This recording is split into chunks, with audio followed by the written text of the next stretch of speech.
Just take a bite. Try it. It's so good for you. You only have to take one bite.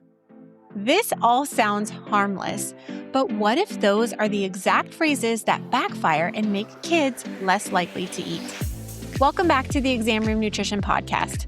I'm your host, Colleen Sloan. I'm a PA and dietitian, and today I'm talking with Alicia Eaton. She's a behavior change therapist and author who helps families unpack how language, emotions, and early experiences shape the way kids eat for life.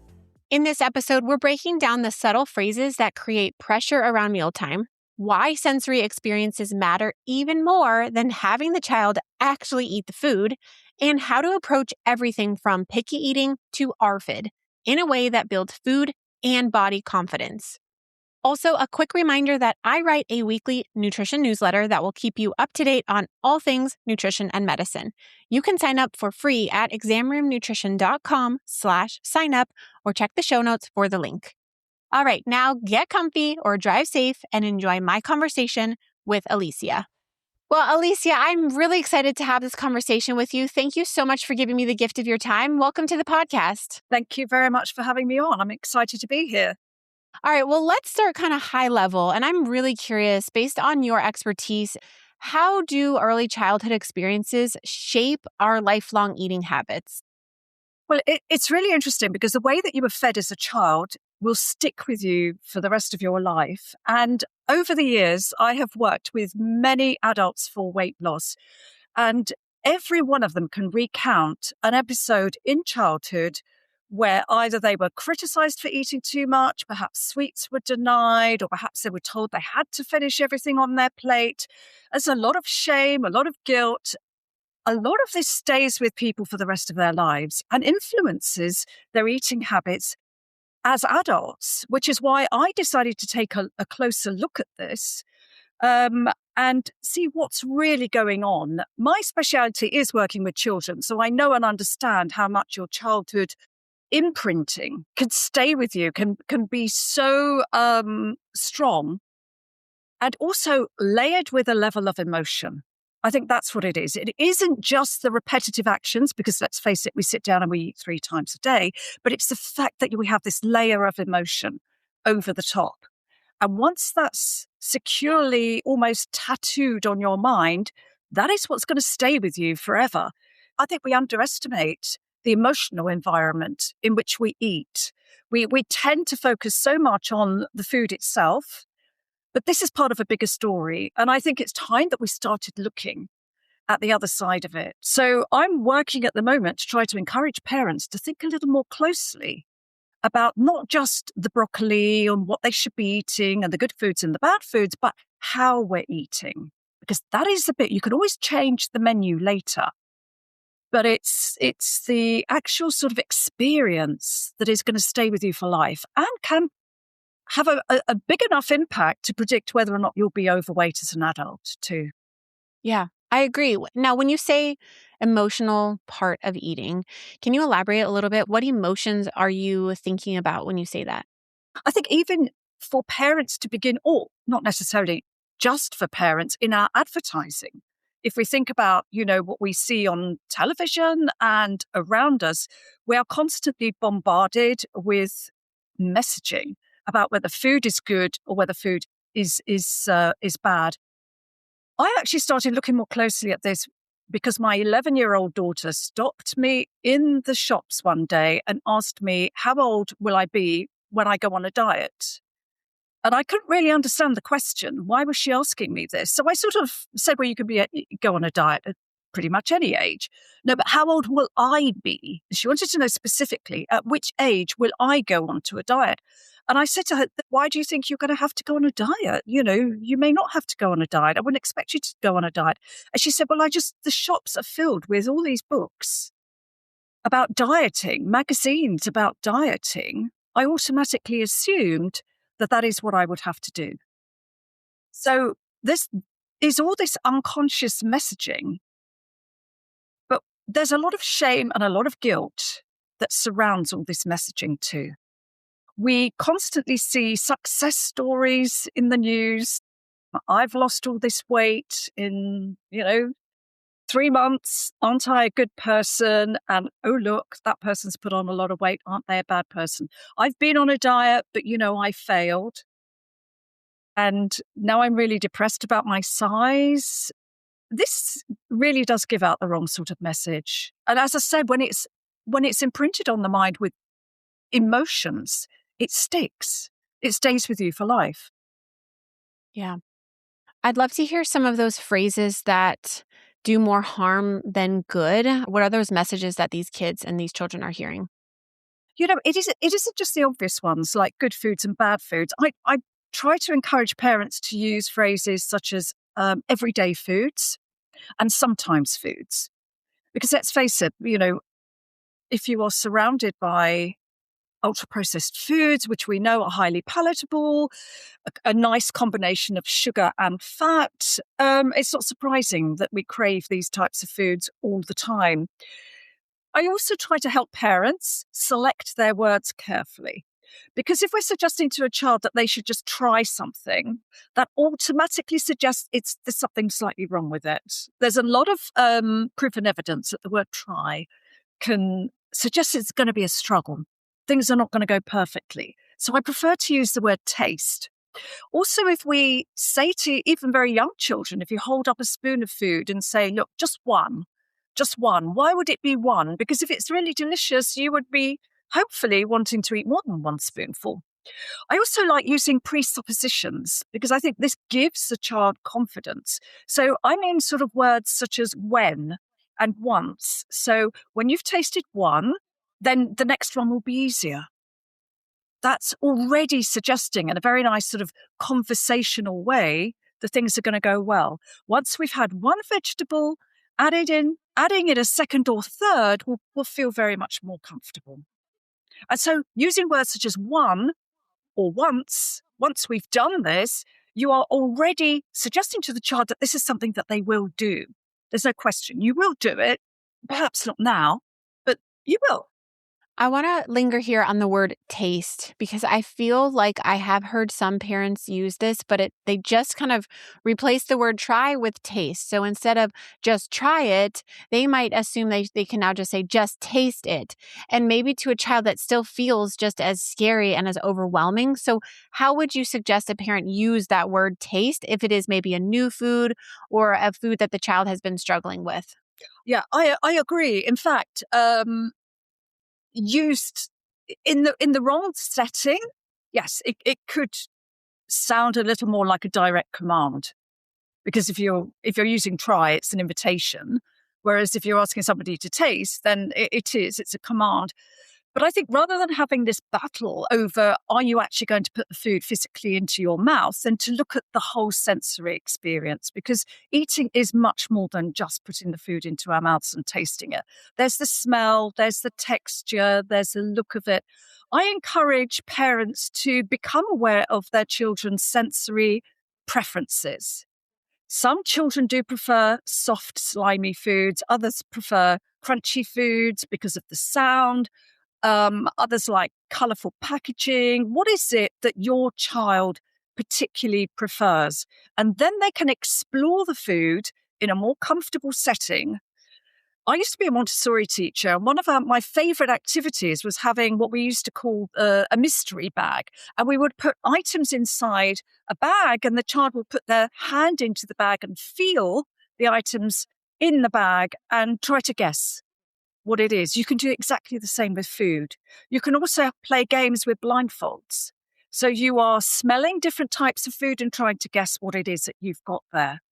And I think focusing more on these kind of sensory games, first of all, identifying what your child's sensory preference is, then having games that you can play around food in neutral environments. And by neutral environments, I do mean not around the dinner table. Because if you are having battles with your child every single evening around the dinner table, then this is not the place to have a nice, happy conversation. So maybe instead doing it on a picnic blanket, out in the park, sitting under a tree in the sunshine and passing around different types of foods to explore, then that's a better way of doing it. So if we're not going to taste it, I'm not going to physically put it into my mouth, what am I going to do instead? Am I going to look at it? I mean, a kiwi fruit sliced in half has a wonderful pattern. How about we draw a picture of the seeds and the pattern that we can see? How about we smell and see what we like about it and see what we don't like about it?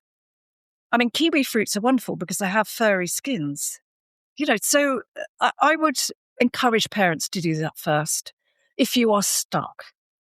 You are speaking my love language. As a pediatric PA, I talk about this all the time, and I tell parents, like, it's time that we make food fun again. And I actually wrote a blog post titled Beyond Taste, How the Five Senses Shape a Child's Eating Behavior, because there is so much to that. And as a parent, we often forget that. So I will link down to that below in the show notes if you guys want to take a look at that and really dig deeper into how you can incorporate the different sensory aspects of eating to help your patients, to help your own kids really become more exploratory eaters. It really comes down to food fun and letting them explore. So, Alicia, I'm really tracking with what you said. I think another message that's really common too is like, eat the broccoli or try the broccoli. It's really good for you. We try to tell kids or persuade them to eat, in our mind, something very nutritious, and that hopes that they'll do it because it's good for them. But I'm curious if you think that messaging is helpful or harmful.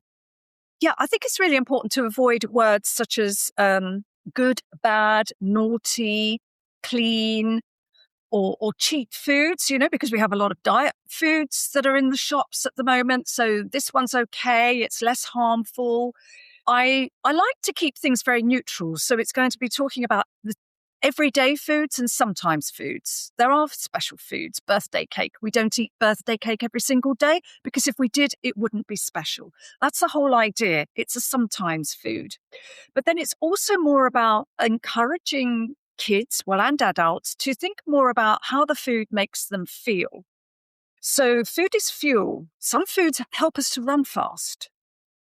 Some foods help us to feel strong. We need certain foods because they give us plenty of energy. And I think it's about keeping the food more neutral rather than categorizing very strictly into good foods and bad foods. Because then when we do eat birthday cake, all of a sudden we do feel bad about ourselves and we start to feel guilty. We shouldn't have had that. Now, one pushback that I get from parents, because this really is a mindset shift, is they're like, this sounds great, but I just want them to eat the nutritious thing. Like, I don't just want them to play with the kiwi. I really want them to eat the kiwi. So how do you help parents really balance that tension and help them get to that point where they can accept, food play as exploration? I think to a degree you have to accept that the senses are developing in childhood. And they don't develop, in a linear fashion. One day, perhaps all of a sudden, your sense of smell develops. And it may feel slightly overwhelming to be all of a sudden bombarded with all these messages. And the same goes for your taste buds too. And it isn't a linear process. So if you are going through a phase where certain foods feel overwhelming, then this is perfectly normal and natural. I think also it's about helping parents to feel confident because kids can sense when parents are feeling slightly stressed, slightly anxious, and mum's bringing something out of the oven and I can tell that she's already thinking in her mind, this might not go down so well. I would focus less on the day-to-day issues and try and take a longer-term view. What is it that your child is eating over, let's say, a 3-month period? I personally like 3-month periods because I used to be a teacher. And that is how I started off in education. And so we would have a plan, a goal for those 3 months. And we would, yes, take a break halfway through and see where we were getting through. But if you sort of think, okay, fine, well, here we are. It's Christmas time. Let me see where we are by Easter. It takes the pressure away, but somehow helps you to shift forward. And it is going to be those small steps. And even though you do deeply really want your child to put the broccoli inside their mouth and to eat it, please, then maybe it's a case of breaking it down into 10 small steps. Okay, fine. So maybe we were comfortable looking at it on the table. Maybe I'm comfortable with having it on my plate. Maybe the next day, then maybe I am comfortable with eventually putting it into my mouth. That's another thing that I try to help parents stopped saying and using is even saying out loud things like, my children never eat vegetables. Never? Are you sure? And it's a case of avoiding using those words. They always do this or they never do that. Because you are brainwashing yourself and you are brainwashing your child into believing that. If they overhear you say, meal times are a disaster, my children never eat their vegetables, they will live out their labels. It will become a self-fulfilling prophecy through anxiety from the parent and from the emotional cues that the child picks up. You've mentioned building confidence with eating a couple of times, and I'd like to explore that a little bit. How do we do this for our families inside their home? What are some strategies that you help families build confidence with eating? I think the calmer the atmosphere, coming back to, because I have alluded to the fact that, kids do sense stress, but making mealtime an event in terms of, yes, because of my Montessori background, my default setting is a little vase of flowers, a nice candle, some nice music, and why not? We're not eating pizza out of a cardboard box on the sofa in front of the TV. This is our mealtime, and it's comfortable. It's a nice place to be. Other ways that I like to bring up confidence around eating is to discuss the menus in advance. I encourage my parents to have a weekly meeting where you sit down, I call it a family meeting, where you can discuss and plan your menus and what you're going to be bringing in. This gives you an ideal opportunity to manage any objections that you may have during the week, because especially if you write things down, you can hold it up and say, do you remember we discussed this? We agreed that Tuesday would be eating this because on Thursday we're going to be having your favorite. And there's no surprise. We don't have kids arriving at the table not knowing what they're going to be eating. And so you've got everything written out, hopefully, on the fridge door. They can get involved in the shopping, the choosing, even if it's online shopping. What I do, though, I have noticed, though, that there is a trend, especially I overhear parents chatting to their children in supermarkets. And it's just tell me what you want to eat. Come on, choose something, choose something. There is an overwhelming choice of food in supermarkets. Supermarkets are huge and children are put under pressure. Well, can't you just hurry up and choose something? Just anything. What is it that you want? Just tell me. But, too much choice fuels anxiety. And if your mind is struggling to think clearly because your brain is filled with stress chemicals, then your child is not going to be able to give you the answer. Can I have a cottage pie tonight, please? And I think if you can limit the choice, are we going to eat the spaghetti or are we going to eat the pizza tonight? Then you've limited choice. And there's less likelihood of overwhelm. I feel like married couples will relate so much to this because it's like such a common argument of like, where do you want to go to dinner? And the wife is like, I don't know, I can't choose. And I feel like it's a similar concept of like our brains are just on overdrive. There's too many options. And it's like, if you just give me choice A or choice B, it's much easier to choose. And I love that strategy for kids. Do you want to have cauliflower or do you want to have broccoli tonight? Either way, it's a win. They're choosing it so they feel some sort of ownership and autonomy over that decision. And I really, really love that approach so much.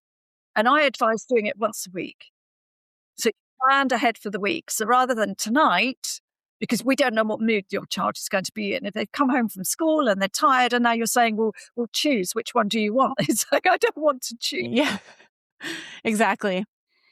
Okay, so we've talked a little bit about picky eaters. I like the term selective eaters, but I would really love to dig into sort of a newer diagnosis, and this is those extreme picky eaters, also known as ARFID, avoidant restrictive food intake disorder. So if you could please unpack that for us and explain how that diagnosis is different from your typical developmentally normal picky eating. Yeah. So ARFID is persistent and it's much more extreme. I work with a lot of children in this area. They have an extreme sensory sensitivity, a fear of choking or vomiting or gagging. Now, the kind of children that I work with may have had an episode of sickness or illness, perhaps had a bout of food poisoning, and it's almost like a trauma that's become imprinted on their mind, and it's hard to shift. Thereafter, you are always expecting that you're going to gag or choke or vomit again. So it could be for that reason. But these children are suffering from, a huge amount of anxiety. And the way to tell the difference is because this will be across the board. It may be in new situations where they're happy to eat at home, but not at friends' houses or out in restaurants, which can become really difficult for the parents to manage because the children can get very, very stressed and very anxious. This isn't just pushing your plate of food away. And it's also the length of time that it persists. If we have somebody not wanting to eat something one day, but the next day they're happy, well, then that's not quite the same. So ARFID tends to be very low appetite interest, and it lasts for a long time. What I would advise parents to do is try to sort of whittle it down. Is this a sensory problem? Is it the food itself? Is it the smell? Is it the texture? Is it the taste? Or is there an actual fear of the choking, the vomiting, or the gagging? And how much does it impact your life? As I said, is it difficult for you to go out and socialize? Can you eat out in restaurants? Or do you have a child that's in extreme anxiety? When we talk about ARFID, we are talking about an extreme. This is not just a casual kind of I'm a picky eater. This is much more than that. But it can be solved. I use hypnosis in my work, and I have used guided visualizations and hypnosis to calm down the anxiety and to get the child to visualize and see themselves sitting around the table comfortably, relaxed, able to try new foods. And once they can do that, then the confidence comes. But it does start with the anxiety first, because I think there is this perpetual cycle. And let's face it, if we have had a child, quite often actually children come to see me because they have seen somebody else being sick. Quite often at school, I saw somebody being sick at school in the playground, and all of a sudden now I'm scared that that might happen to me. So that is quite common, but that is fixable. Yeah, it's a complex disorder that I don't think can be solved in one quick 10-minute well check up with your pediatrician, right? There is a lot of work that the parent needs to do. I really like how you gave us those 4 things that they should be evaluating to see what that trigger is. Now, specifically, if it is anxiety, what are some strategies or questions that you suggest parents use to find the underlying cause of that child's anxiety? Sometimes you won't find the real cause. I've written a whole book about anxiety. So sometimes I suggest that parents, if it isn't obvious, yes, I went on holiday and got a bout of food poisoning and now I'm struggling to eat, then sometimes, I suggest not to go digging for the simple reason that you may not find the real answer. Of course, we all want to know the reason. But even if you ask your child and they begin to give you a reply, it may not necessarily be accurate. What they remember may not necessarily be true. So rather than digging back into the past, I try to encourage them to let's see where we are at here and now today. Okay, fine, something may have happened 6 months ago. Maybe you were forced to eat something that you really didn't like back then. But memories get distorted. So just look at where are we now and where would we like to get to?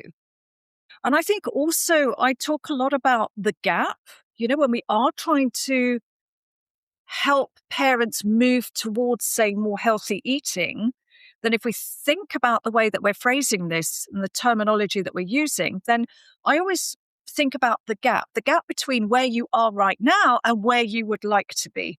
And if that gap feels huge and enormous, you will struggle to get there. And in fact, the parent will not even begin to start. And it's the same for us adults. If we are very overweight and have a diet that's filled with ultra processed foods, talking constantly about, 600 calories a day and just eating broccoli, I'm sorry, that gap feels so huge and enormous that we come away from it feeling, I'm never going to manage this. I'm just not going to be able to do this. And we don't even take the first step. So it's a case of shrinking that gap and saying, okay, fine, yeah, we've got a job on our hands, but you know what? The first step is going to be quite simple, and breaking it down so that the first step is. What would you say are the 2 or 3 biggest differences between developmentally normal selectivity and ARFID? And this would be specifically some things that would make your sirens go off, and a clinician should be aware of this so that they can refer the patient to get counseling or to get further support for them. So I think one of the things I look for is their fear of germs. Has this extended to, I did have food poisoning? I saw a lot of children after COVID who had picked up all the messaging from the pandemic, the fear of germs, the fear of sickness, the fear of dying. All of a sudden, this is not about food. No, this has gone a little bit further. I've also asked parents, because what is the eating environment like?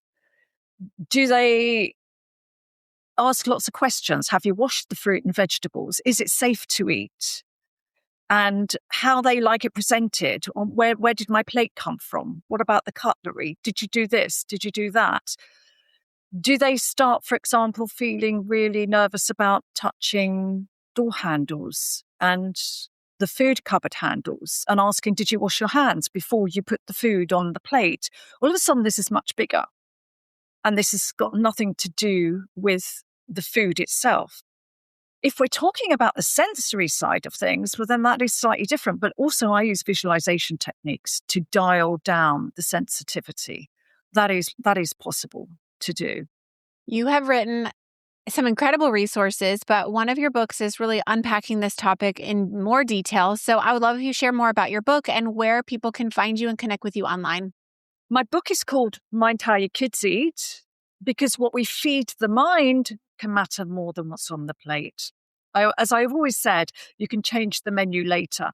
So this is available on Amazon and Barnes & Noble and from all good booksellers. And my website is aliciaeaton.co.uk. And then I have split it into 4 sections where I'm looking at general food fussiness, and then the more anxiety-driven ARFID problems, and the sensory sensitivities that neurodivergent children may be experiencing. And I try to emphasize in the book as well that this is a long-term plan. Let's face it, you've probably got a good 15 years to raise a healthy child. Then let's think about the long term. And each tiny little habit, we do know nowadays, because we've looked at this more closely, compounds. And so even the smallest changes that you make now will compound over the next 15 years and will make a huge, huge difference.